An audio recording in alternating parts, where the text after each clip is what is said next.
ndao décomposena le accord sol, do, ré, asorintsika ny basy, reto ny ajanona 4 cordes.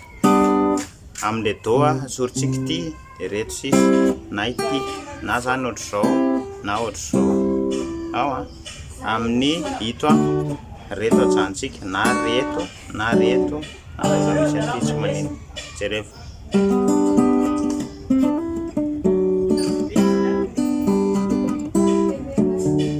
4 5 4 5 4 1 4 5 ao la ty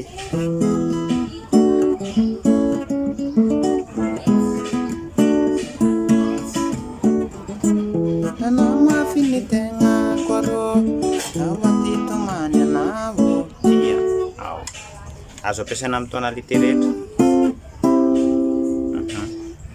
5 4 1 4 5.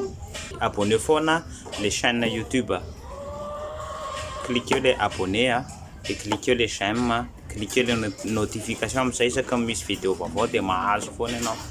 Raha soa.